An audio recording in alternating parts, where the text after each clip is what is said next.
Anantapuram urban YCP కార్యాలయంలో MLA అనంత వెంకట్రామిరెడ్డి ఆధ్వర్యంలో BJP నుండి వైసీపీలోకి చేరిన సదాశివరెడ్డి ఈ కార్యక్రమంలో ఎమ్మెల్యే అనంత వెంకట్రామిరెడ్డి పైలా నరసింహయ్య పోవటం విజయభాస్కర్ రెడ్డి డిప్యూటీ మేయర్ వాసంతి సాహిత్య వైసీపీ నాయకులు కార్యకర్తలు తదితరులు పాల్గొన్నారు.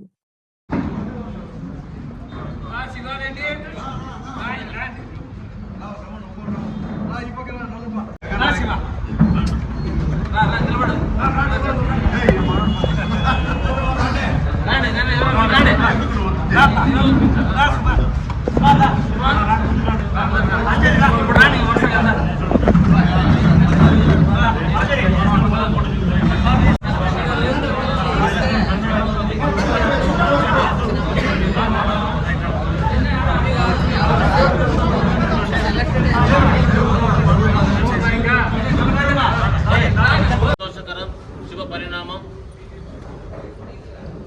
వైఎస్ జగన్మోహన్ రెడ్డి గారు ముఖ్యమంత్రి వర్యులు చేస్తున్నటువంటి సంక్షేమ అభివృద్ధి కార్యక్రమాలకు సామాజిక న్యాయానికి ఆకర్షితుడై ఈరోజు సింగం సదాశివారెడ్డితో పాటు ఆయన మిత్ర బృందం కూడా పార్టీలోకి జాయిన్ అయ్యారు. వారందరికీ శుభాకాంక్షలు. మరి ఖచ్చితంగా రాబోయే ఎన్నికల్లో అంటే దాదాపుగా ఒక 25 రోజులే ఉంది ఇక పోలింగ్. ఖచ్చితంగా కూడా రెండవసారి జగన్మోహన్ రెడ్డి గారు ముఖ్యమంత్రి కాబోతూ ఉన్నారు. వైఎస్ఆర్సీపీ పార్టీకి రెండోసారి అధికారం కట్టబెట్టడానికి ఈ రాష్ట్ర ప్రజలు సిద్ధంగా ఉన్నారని చెప్పేసి కూడా తెలియజేస్తూ మన అనంతపురం పార్లమెంట్లో కూడా 7 అసెంబ్లీ స్థానాలు, ఒక పార్లమెంటు స్థానం మొత్తం అన్నీ కూడా వైఎస్ఆర్ కాంగ్రెస్ పార్టీ కైవసం చేసుకుంటుందని చెప్పేసి కూడా తెలియజేస్తూ ఉన్నాం. ఇదంతా కూడా కేవలం ముఖ్యమంత్రి జగన్మోహన్ రెడ్డి గారు చేసినటువంటి సుపరిపాలన వల్లనే సాధ్యమైందని చెప్పేసి తెలియజేస్తూ ఉన్నాం.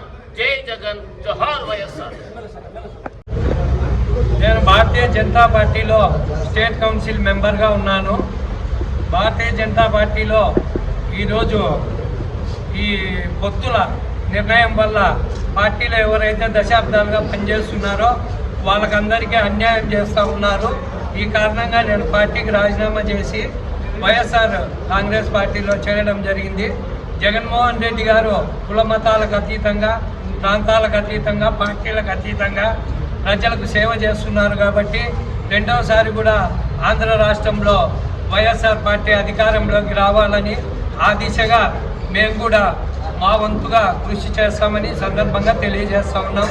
రానున్న ఎన్నికల్లో రాష్ట్రమంతా కూడా పర్యటించి జగన్మోహన్ రెడ్డి గారి కార్యక్రమాన్ని ప్రచారం చేసి అధికారంలోకి తీసుకురావడానికి మా వంతు కృషి చేస్తామని తెలియజేస్తాం.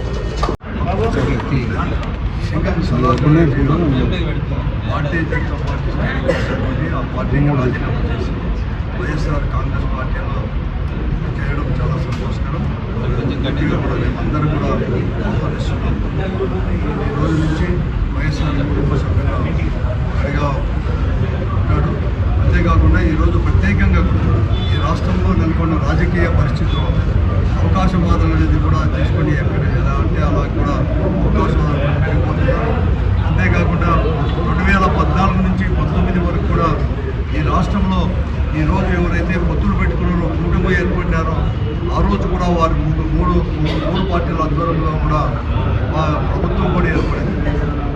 4 సంవత్సరాల పరిపాలన తర్వాత 2018లో కూడా పూర్తిగా కూడా వైఫల్యం చెంది కేంద్ర ప్రభుత్వం నుంచి రావాల్సిన నిధులు రావలేదని, కేంద్ర ప్రభుత్వం నుంచి ఇస్తున్న పోలవరం ప్రాజెక్టు కావచ్చు, లేదంటే స్పెషల్ స్టేటస్ కావచ్చు, కాబట్టి ఇవన్నీ కూడా ఇవ్వకోకుండా కూడా దాటవేస్తా దూరంలో కూడా పోతుందని చెప్పి కేంద్ర ప్రభుత్వం అంటే భారతీయ జనతా పార్టీ ఆధ్వర్యంలో ఉండే ప్రభుత్వం ఉందని చెప్పేసి వారి యొక్క కూటమిని కూడా పూర్తిగా కూడా విచ్ఛిన్నమైపోయి కూడా ఎవరంతా వాళ్ళు కూడా 2019లో కూడా పోటీ చేసిన వారు ఈరోజు కేవలం అవకాశం కొద్దీ మరొక మారు కూడా ఈ రాష్ట్ర ప్రజలను మోసగించాలని చెప్పేసి ఒక కుట్రపూరితమైన రాజకీయాలు చేస్తూ 3 పార్టీలు కూడా ఇవన్నీ కూడా చేసుకున్నాయి. దానికి వ్యతిరేకంగా కూడా ఈరోజు కూడా అటువంటి అవకాశవాదానికి వ్యతిరేకంగా సదాశివరెడ్డి గారు కూడా పార్టీకి రాజీనామా చేసి ఈరోజు కూడా చేస్తూ ఉన్నారు. ఈరోజు చెప్పాల్సిన అవసరం కూడా ఉంది. భారతీయ జనతా పార్టీ వారు కానీ వారి నాయకులు కానీ కాబట్టి ఈ రాష్ట్ర అధ్యక్షురాలు పురంధేశ్వరి గారు కూడా 4% రిజర్వేషన్లు అనేది కూడా పునః పరిశీలించాలని చెప్పేసి మననే 3 రోజుల కింద కూడా ప్రకటించడం జరిగింది. అలాగే కేంద్ర హోంమంత్రి గారు కూడా 4% రిజర్వేషన్లకు వచ్చి వ్యతిరేకంగా మాట్లాడుతున్నారు. దానిపైన తెలుగుదేశం పార్టీ కానీ జనసేన పార్టీ యొక్క అభిప్రాయాలు చాలా స్పష్టంగా కూడా చెప్పాల్సిన అవసరం ఉంది అని చెప్పి మేము డిమాండ్ చేస్తున్నాం. అందుకోసమే జగన్మోహన్ రెడ్డి గారు ముఖ్యమంత్రి కూడా చెప్తున్నాడు, ఈ సంక్షేమం అనేది కూడా ఆగదు. సంక్షేమంతో పాటు ఈరోజు ఏదైతే వీరందరికీ కూడా రిజర్వేషన్లు ఇచ్చారో అవన్నీ కూడా కొనసాగుతాయి.